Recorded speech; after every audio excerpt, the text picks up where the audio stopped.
या व्हिडिओमध्ये आपण आज सेकंड ऑर्डर डेरिव्हेटिव्ह बघणार आहे. मागच्या प्रीवियस जेव्हा आता सध्याची तुमची आय स्कीम आहे बरोबर, या आय स्कीम मध्ये फक्त हा कन्सेप्ट आहे. मागच्या जी स्कीम मध्ये हा कन्सेप्ट पण होता आणि त्याच्यावरचे एक्झाम्पल्स पण होते. आता यावेळेस एक्झाम्पल्स नाहीये, फक्त थोडाफार यूज आहे त्याचा. सेकंड ऑर्डर डेरिव्हेटिव्ह म्हणजे काय किंवा ते कसा काढायचा हा तुम्हाला महत्त्वाचा प्रश्न आहे. तर सेकंड ऑर्डर डेरिव्हेटिव्ह म्हणजे आपल्याकडे सपोज करा y sin x एक फंक्शन आहे राईट. आपण या फंक्शनचा डेरिव्हेटिव्ह काढला म्हणजे कोणती टर्म कॅल्क्युलेट केली, dy/dx. y चा डेरिव्हेटिव्ह काय येतो, dy/dx. आणि sin x चा डेरिव्हेटिव्ह काय येतो, तर तो cos x येतो बरोबर.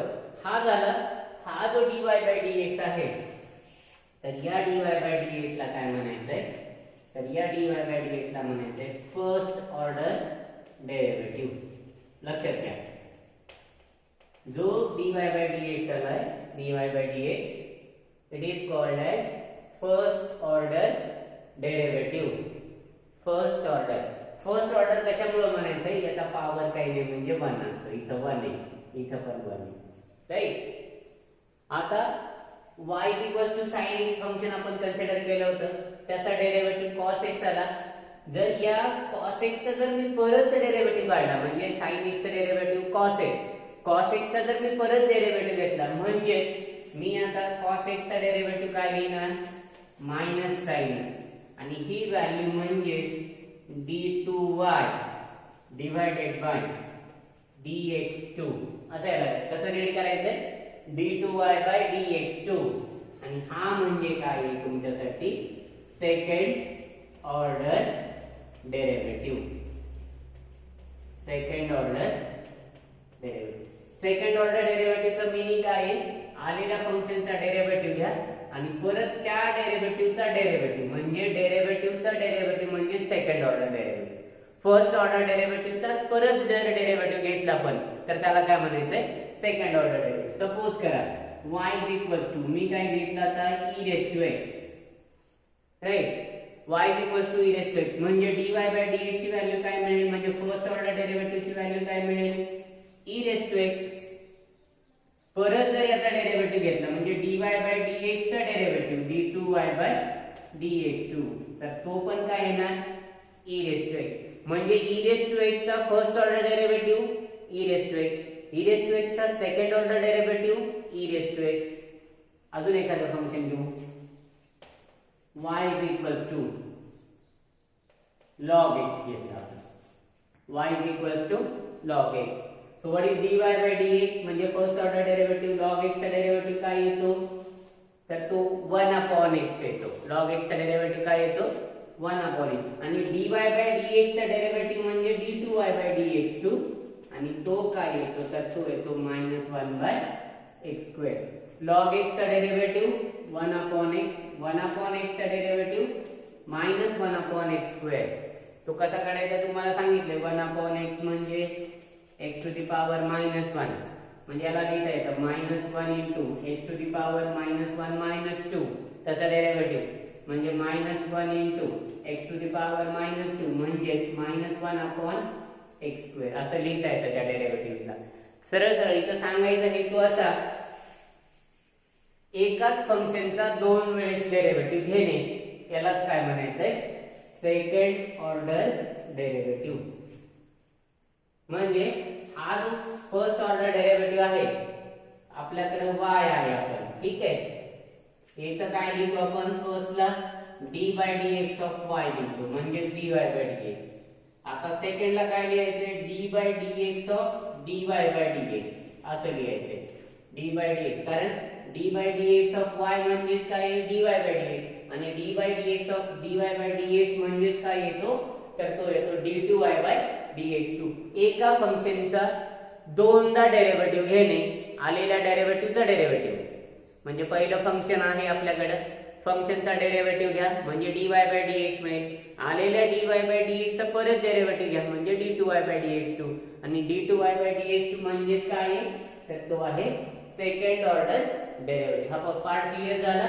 आता एक लक्षात घ्या, dy/dx ब्रॅकेटचा स्क्वेअर आणि d2y/dx2 या दोन टर्म सेम आहेत का? तर या दोन टर्म सेम येत नाही, कारण याचा मिनिंग काय आहे? फर्स्ट ऑर्डर डेरिव्हेटिव्हचा स्क्वेअर करायचा, आणि याचा अर्थ काय आहे? Second order derivative. Second order derivative वेगळा, फर्स्ट ऑर्डर डेरिव्हेटिव्हचा स्क्वेअर वेगळा, नाही? म्हणजे हा कन्सेप्ट नाहीये की सेकंड ऑर्डर. तुम्ही पाहिजे तर करून बघा. इथं बघा dy/dx स्क्वेअर, याचा जर स्क्वेअर केला मी तर तो काय येणार? e⁻x चा स्क्वेअर. आणि d2y/dx2 म्हणजे काय आहे बघा? e⁻x. या दोन व्हॅल्यू सेम होतील का? नाही होणार. म्हणजे इथं सुद्धा dy/d याचा स्क्वेअर केला cos²x याच्या बरोबर येतोय का? नाही येत. म्हणजे या दोन व्हॅल्यू सेम असतील का? नाहीये. या दोन व्हॅल्यू सेम नाहीये. तर याच्या पुढचा जो महत्त्वाचा हा पार्ट झाला तुमच्या अंडरस्टँडिंग साठी मी सांगितला second order derivative. Second order derivative म्हणजे एकाच फंक्शनचा दोन वेळेस डिफरन्शिएशन करायचंय. पहिल्यांदा dy/dx व्हॅल्यू मिळेल, नंतर d2y/dx2 व्हॅल्यू मिळेल. ह्या d2y/dx2 लाच काय म्हणायचंय? सेकंड ऑर्डर डेरिव्हेटिव्ह म्हणायचे. ओके. तर याच्याशी रिलेटेड पुढचा जो महत्त्वाचा पॉइंट आहे maxima and minima, that we have to start.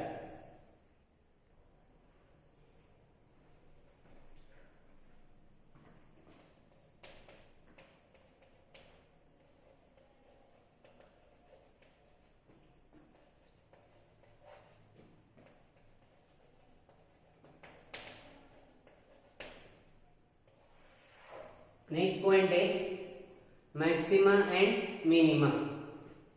म्हणजे आपल्याला आतापर्यंत फंक्शन बघत होतो आपण, राईट?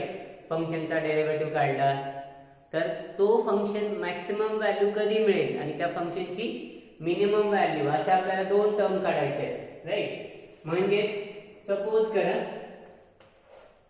आपल्याला आतापर्यंत दिलेलं जायचं g1 y = f(x) हे फंक्शन असायचं, right? First step. Second step म्हणलं तरी चालेल. Find dy/dx. थर्ड स्टेप मध्ये put dy/dx = 0. Solve this to get values of x as, suppose कर आपल्याला दोन व्हॅल्यूज मिळतील, x = a, x = b. Then next find d2y/dx2. Next put values of x as x = a and x = b. या दोन्ही values कुठं put up करायच्या? तर या d2y/dx2 मध्ये. In d2y/dx2. आता त्याच्यामध्ये फर्स्ट पॉइंट, फोर्थ मध्ये, if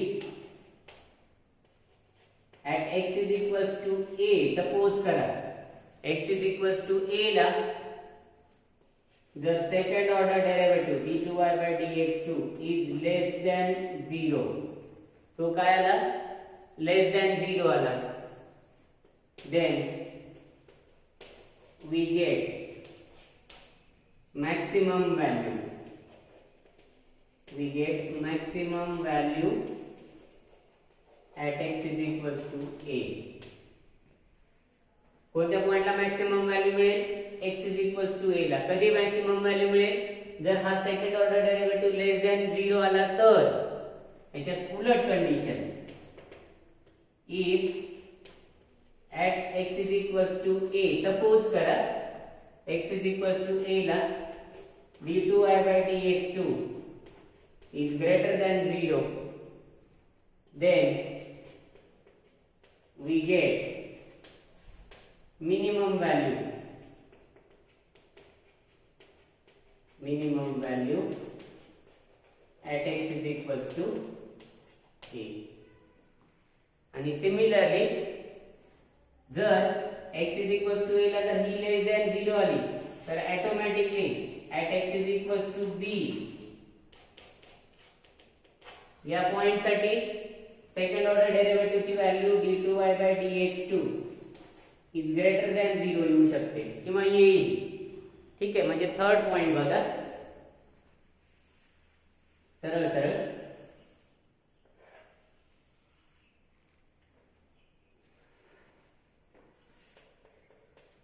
if at x is equals to b, जर x is equals to b ला जर d2y by dx2 जर less than 0 आला, then we get maximum value. आपल्याला काय मिळते व्हॅल्यू? मॅक्सिमम. कुठल्या पॉइंटला मॅक्सिमम मिळेल? x is equals to b ला. आणि last if x is equals to b ला d2y by dx2 is greater than 0, so we get minimum value. And by putting last fifth number, by putting these values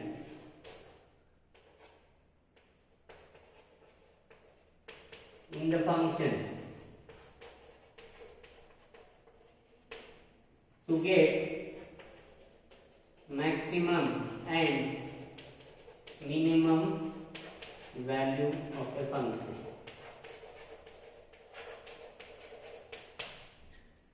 बघा हा working rule आता लक्षात आला नसेल बऱ्यापैकी, कारण एक्झाम्पल सुरू झालं की लक्षात येईल तुम्हाला क्लिअर.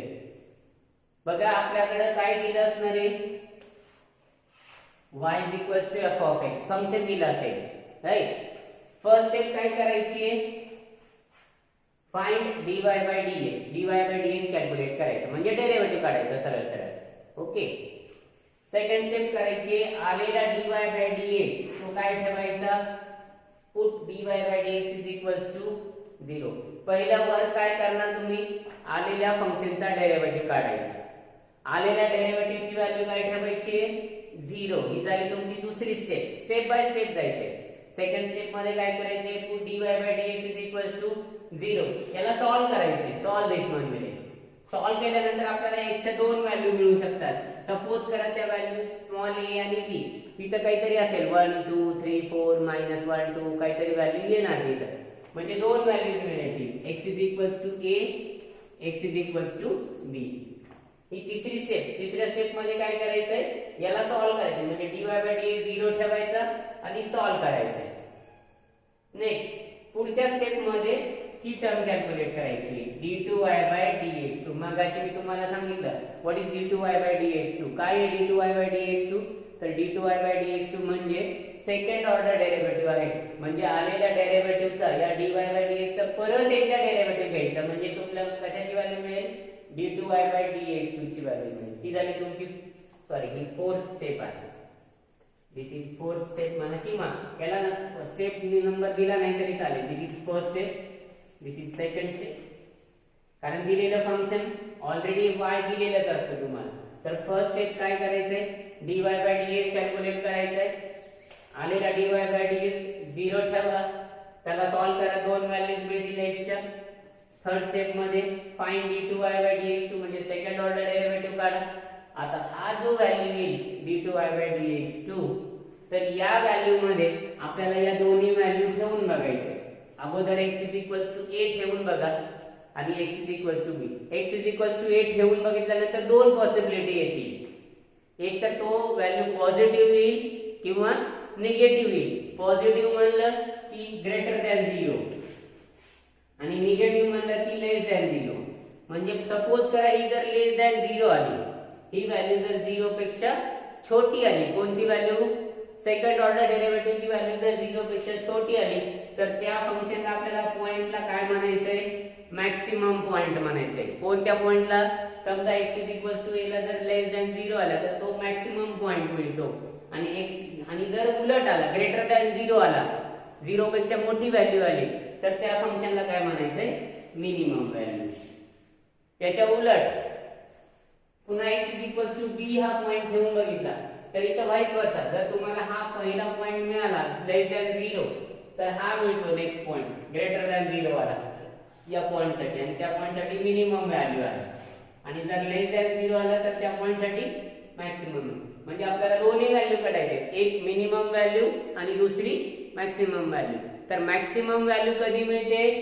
मॅक्सिमम व्हॅल्यू मिळते सेकंड ऑर्डर डेरिव्हेटिव्ह लेस दॅन 0 आला तर, सेकंड ऑर्डर डेरिव्हेटिव्ह लेस दॅन 0 आला तर. आणि मिनिमम व्हॅल्यू कधी मिळते?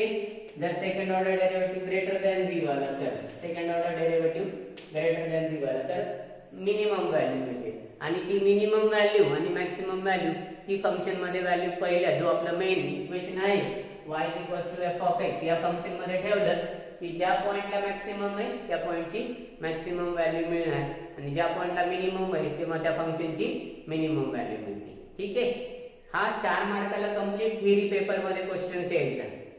ओके, तर बघा पहिलं एक्झाम्पल घेऊ याच्यावरती आपण रिलेटेड. फर्स्ट एक्झाम्पल घेऊया. फर्स्ट बघा मॅक्सिमा आणि मिनिमाचा पहिला प्रॉब्लेम. बघा अजून एक तिथं मी ब्रॅकेटमध्ये काय लिहिलंय, स्टेशनरी व्हॅल्यूज. म्हणजे maxima, find maxima and minimum value किंवा find maximum and minimum value असा तरी क्वेश्चन येईल, किंवा स्टेशनरी व्हॅल्यूज म्हणजे मॅक्सिमा मिनिमाला दुसरं नाव काय आहे? स्टेशनरी व्हॅल्यूज आहे. ओके, तर आता क्वेश्चन आलंय बघा, दिलेलं फंक्शन आहे x³ - 9x² + 24x. तर या फंक्शनची मॅक्सिमम व्हॅल्यू आणि मिनिमम व्हॅल्यू काढायची आहे. तर ह्या फंक्शनची मॅक्सिमम व्हॅल्यू आणि मिनिमम व्हॅल्यू काढायची असेल तर अगोदर आपल्याला त्याचा मॅक्सिमम पॉइंट, ज्या पॉइंटला डेरिव्हेटिव्ह लेस दॅन 0 येतो, आणि मिनिमम पॉइंट जिथं ग्रेटर दॅन 0 येतो तो शोधायला पाहिजे. तो कसा शोधायचा आहे? त्या स्टेप वाईज जायचंय. सिंपल एक एक स्टेप्स फॉलो करा. बघा first step, y = let us consider, let दिला असेल y, ओके, दिलं नसेल तर कन्सिडर करा. y = x³ - 9x² + 24x. Okay, differentiate with respect to x. या फंक्शनचा अगोदर काय काढायला सांगितलंय? dy/dx काढायला सांगितलंय. So LHS dy/dx is equals to d/dx of x³ - 9x² + 24x. या फंक्शनचा डेरिव्हेटिव्ह चेक करते बघा आता. So it is equals to separate derivative of x³ minus derivative of 9x² plus derivative of 24x. Right,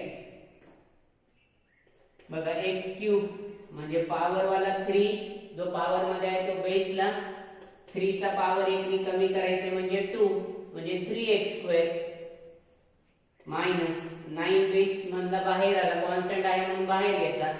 x² square आहे, square मधला तो 2 बेसला power 1 नी कमी करायचा, 2 आहे तो 1 होईल, प्लस 24 ऑलरेडी पॉवर 1 आहे म्हणजे 1 दिला तरी चालतो. x चा डेरिव्हेटिव्ह काय आहे? 1 आहे. 24 * 1 म्हणजे आपली व्हॅल्यू येते 3x² - 18x + 24. तर ही कशाची व्हॅल्यू आली? dy/dx ची. आपण स्टेप नंबर 1 कंप्लीट केली. काय आहे स्टेप नंबर 1? Find dy/dx. तर हा dy/dx. ओके, आता सेकंड स्टेप बघा. पुढची स्टेप काय सांगितले वर्किंग रूल मध्ये? जो dy/dx आलाय तो 0 ठेवायचा. तो second step, put dy/dx is equals to 0. dy/dx is equals to 0 म्हणजे कशाची व्हॅल्यू 0 मिळेल? 3x² - 18x + 24. This value must be 0. 3 ने डिवाइड होतो बघा, प्रत्येक नंबर 3 ने डिवाइड होतो म्हणजे याला असं लिहिता येतं x² 3 ने डिवाइड केल्यावर 6x + 8 is equals to 0. x² - 6x + 8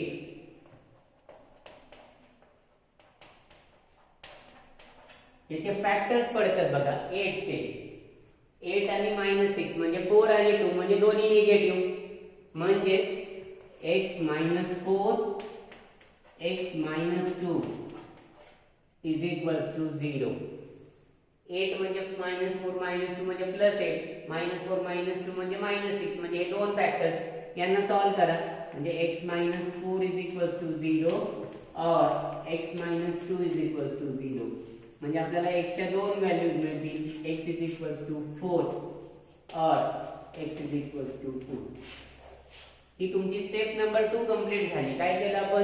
दिलेल्या फंक्शनचा डेरिव्हेटिव्ह काढला. आलेल्या डेरिव्हेटिव्हची व्हॅल्यू 0 ठेवून त्याच्या x च्या व्हॅल्यूज काढल्या. आता आलेल्या x च्या व्हॅल्यूज ह्या सेकंड ऑर्डर डेरिव्हेटिव्ह साठी चेक करायचे. म्हणजे आलेल्या डेरिव्हेटिव्हचा परत एकदा डेरिव्हेटिव्ह घ्यावा लागेल. Again differentiate with respect to x. परत एकदा डेरिव्हेटिव्ह घ्यायचा. So d/dx of dy/dx. आलेल्या डेरिव्हेटिव्हचा परत डेरिव्हेटिव्ह घेतोय. d/dx ऑफ आलेला डेरिव्हेटिव्ह इथं आहे 3x² - 18x + 24. पुढील व्हॅल्यू ऑफ dy/dx चा परत डेरिव्हेटिव्ह म्हणजे कशाची व्हॅल्यू मिळते आपल्याला? d2y/dx2 is equals to separate derivative घ्या. d/dx of 3x² - d/dx of 18x + d/dx of 24. प्रत्येक टर्मचा सेपरेट डेरिव्हेटिव्ह म्हणजे d2y/dx2 is equals to 3 * x² चा डेरिव्हेटिव्ह 2x मायनस 18 * x चा डेरिव्हेटिव्ह 1 आणि 24 चा derivative 0. Right. So this is equals to ही value किती येते? 3 * 2x म्हणजे 6x minus 18 म्हणजे d2y/dx2 ची व्हॅल्यू किती आली? 6x - 18 म्हणजे ही व्हॅल्यू आली 6x - 18. आता वरती आपल्याकडे दोन x च्या व्हॅल्यूज आल्यात. एक x = 4 आणि दुसरी x = 2.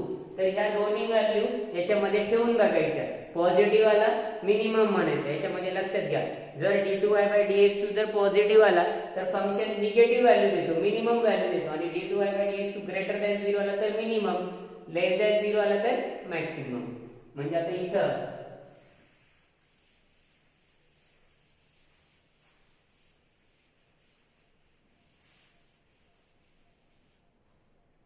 आता प्रत्येक पॉइंट साठी चेक करूया आपण. at x = 4 या पॉइंट साठी d2y/dx2 ची व्हॅल्यू चेक करू. काय आहे ते बघा. d2y/dx2 6x म्हणजे 6 * 4 -18 म्हणजे किती येते? 24 -18 24 - 18 किती येते व्हॅल्यू? 6. आणि 6 हा नंबर कसा आहे? 0 पेक्षा मोठा आहे. म्हणजे d2y/dx2 इज ग्रेटर दॅन 0 आणि हा ग्रेटर दॅन 0 आला तर at x = 4 वी गेट कोणती व्हॅल्यू मिळेल? मॅक्सिमम मिळेल का मिनिमम? हा 0 पेक्षा मोठा आहे म्हणजे मिनिमम व्हॅल्यू मिळेल. We get minimum value. Okay.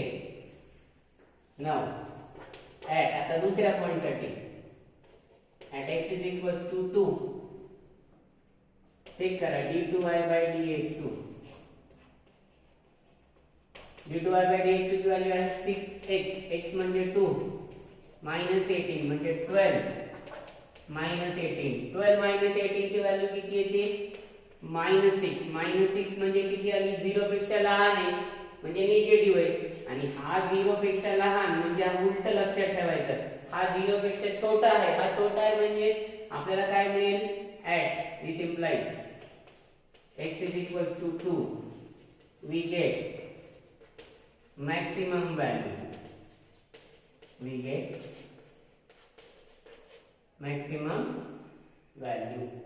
म्हणजे आता फक्त काय कळालं आपल्याला? 4 ला मिनिमम व्हॅल्यू मिळते आणि 2 ला मॅक्सिमम.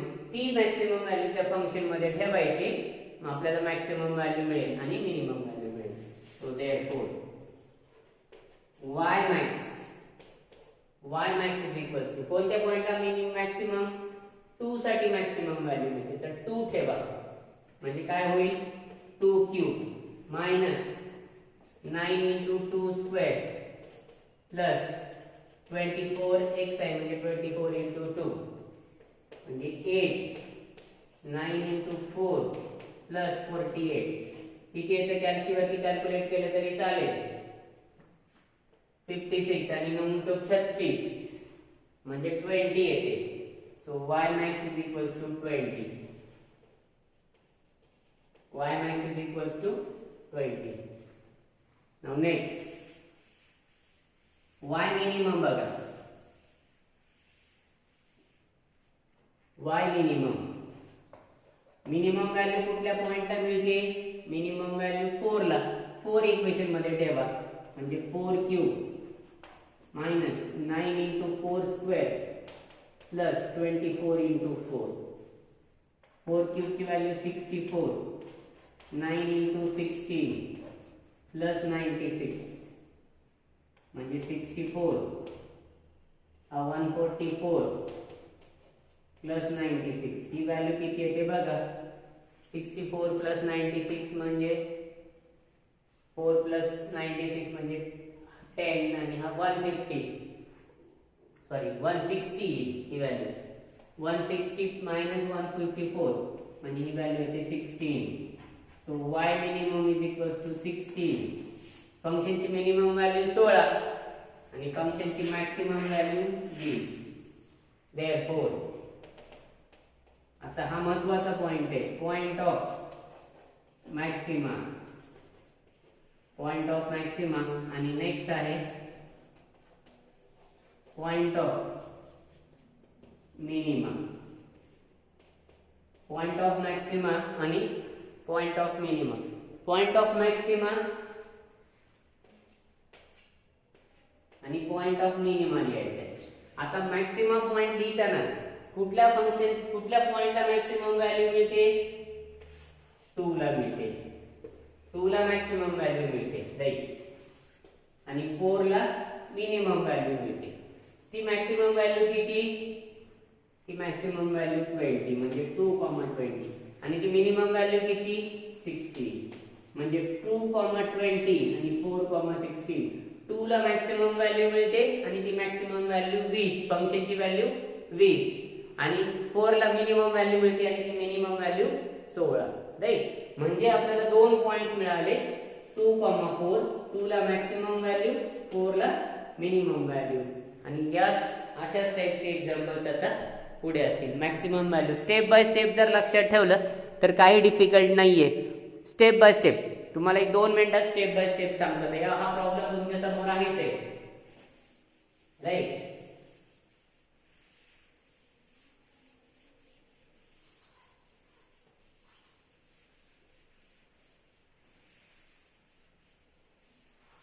फर्स्ट स्टेप आपण काय केली, तुमच्याकडे y अवेलेबल आहे. ओके, पहिल्या स्टेप मध्ये y अवेलेबल आहे म्हणजे तुम्ही काय काढू शकता, dy बाय dx काढू शकता. ओके, डेरिव्हेटिव्ह काढायचा. नंतर आलेल्या डेरिव्हेटिव्हची व्हॅल्यू काय ठेवायची 0 ठेवायची. म्हणजे तुम्हाला 102 व्हॅल्यूज मिळतील. इथं 2 व्हॅल्यूज कुठल्या मिळाल्या, 101 2 मिळाली आणि दुसरी 4 मिळाली सॉल्व केल्यानंतर. नंतर आपण काय केलं, हा टर्म कॅल्क्युलेट केला म्हणजे सेकंड ऑर्डर डेरिव्हेटिव्ह चेक केला. d2y dx याची व्हॅल्यू कॅल्क्युलेट केली, जी काय व्हॅल्यू आली समजा d2y dx ची. नंतर हे दोन्ही पॉइंट या इक्वेशन मध्ये ठेवायचे. हे दोन्ही 2 आणि 4 या दोन्ही व्हॅल्यू. समजा 2 साठी आता आपण चेक केलं तर 2 साठी हा लेस दॅन 0 आला आणि 4 साठी काय आला ग्रेटर दॅन 0. याच्या उलट आला असतं तर आपण चेंज केला असतं. लेस दॅन 0 म्हणलं की फंक्शनची व्हॅल्यू मॅक्सिमम मिळते आणि ग्रेटर दॅन 0 म्हणलं की फंक्शनची व्हॅल्यू मिनिमम मिळते. म्हणजे बघा 2 साठी मिनिमम मॅक्सिमम व्हॅल्यू मिळाली होती आणि 4 साठी मिनिमम 2 साठी मॅक्सिमम व्हॅल्यू मिळाली ती कशी काढायची, त्या इक्वेशन मध्ये व्हॅल्यू ठेवायची. 4 साठी मिनिमम व्हॅल्यू मिळते ती कशी काढायची, इक्वेशन मध्ये पुटअप करायचे. म्हणजे या स्टेप वाईज जर गेलो आपण, हा 3 4 साठी या स्टेप पुटअप करायचे, या पुट करायचे कशामध्ये, put in second order derivative. आणि या डेरिव्हेटिव्ह मध्ये ठेवून हे चेक करायचे, लेस दॅन 0 आला मॅक्सिमम म्हणायचे, ग्रेटर दॅन 0 आला मिनिमम म्हणायचे. आणि ती मिनिमम आणि नेक्स्ट पाचव्या स्टेप मध्ये ती मॅक्सिमम व्हॅल्यू आणि मिनिमम व्हॅल्यू कॅल्क्युलेट करायची. Calculate maximum and minimum value. या स्टेप dy by dx काढा, dy by dx ची व्हॅल्यू 0 का ठेवा, त्याच्यावरून x च्या व्हॅल्यूज मिळतील. नंतर सेकंड ऑर्डर डेरिव्हेटिव्ह काढा, आलेल्या सेकंड ऑर्डर डेरिव्हेटिव्ह मध्ये व्हॅल्यू पुटअप करा, पॉझिटिव्ह आला मिनिमम, निगेटिव्ह आला मॅक्सिमम, आणि त्या व्हॅल्यूज ठेवायच्या म्हणजे मॅक्सिमम आणि मिनिमम व्हॅल्यू मिळेल त्या फंक्शनची. राईट. याच पद्धतीने आता पुढचा प्रॉब्लेम सॉल्व्ह करून दाखवा. बघा हा प्रॉब्लेम बघा बरं. Second number, find maximum and minimum value of x cube minus 18x square plus 96x. तर हा प्रॉब्लेम बघा, ट्राय करा. आला ठीक आहे, नाही आला तर नेक्स्ट व्हिडिओमध्ये आपण सॉल्व्ह करू त्याला. ठीक आहे, ओके.